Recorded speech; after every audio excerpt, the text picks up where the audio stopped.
topic today was for individuals coming home from prison and them being successful.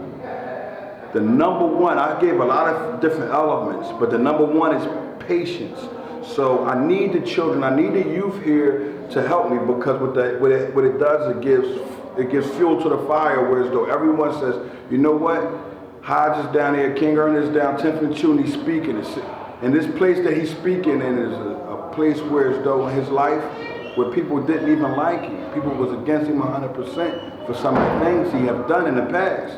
Now that I'm giving it to the youth, I need them to be here, because I need for them to take that honor that I'm giving them and not promoting the negativity, and take this positive earn and do something good with it. This program is needed.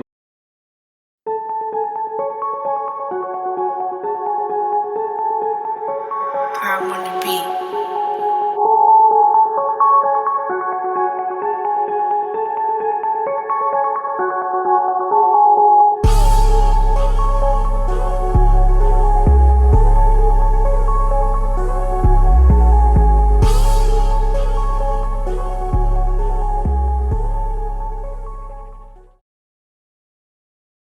They let you out the prison. What's the first thing most people do? They want to get with the same dudes, the same people that didn't help them.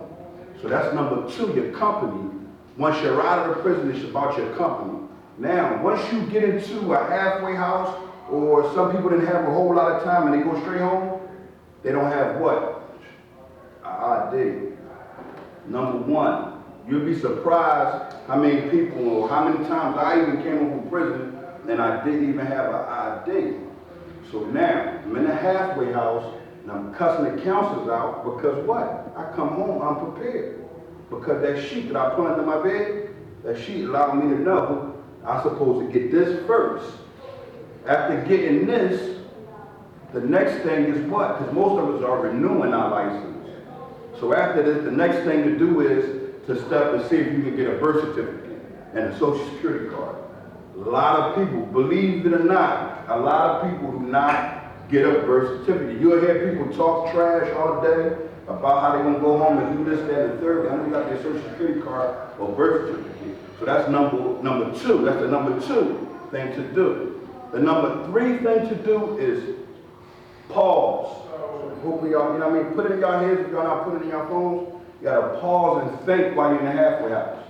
What's my next step? What I'm going to do? How am I going to do it? Am I going to do it the correct way or the wrong way? Now y'all know there's two ways. There's two ways to get back. The one is the easy way, sell drugs or get involved into the crimes, or get a job, which is hard. Every last one of us saying. It's the thing that's between us and doing the correct thing. A job, and none of us want to get the job. Now I say to everybody in here that you might not want to work, but you have to understand that you have to work. If you don't work, then what's going to happen? You ain't going to have a dollar, and now you're chasing what? A buck. So when you pause, the number three thing is patience. Look around, see what you got to do first.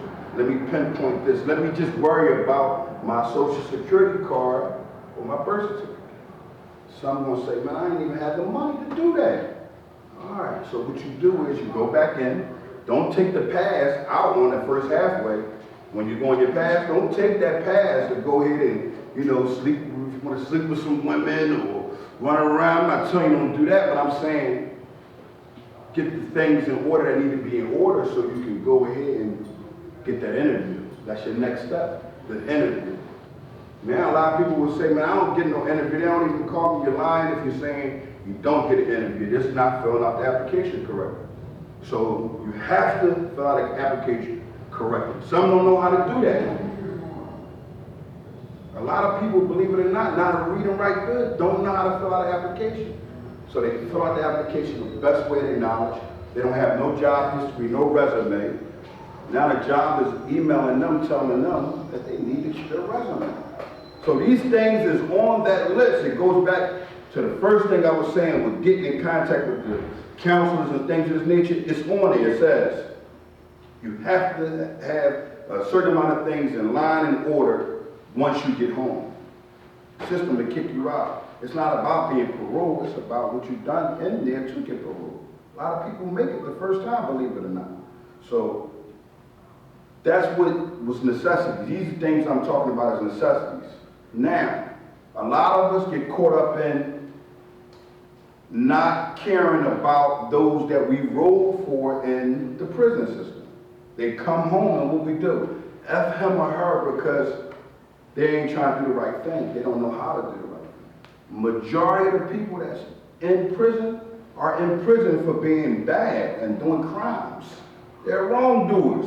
So a lot of stuff that we know that we would think that they would know, they don't know. I know because like a few of us in here, we was in there with them. Yo, how you spell this? How you spell that? How you spell this? How you spell that? It affects the community because they have children also. Now their children is coming up and can't read or write. Because of what? Their father has pride and not going to take the proper steps of getting an education to have a job.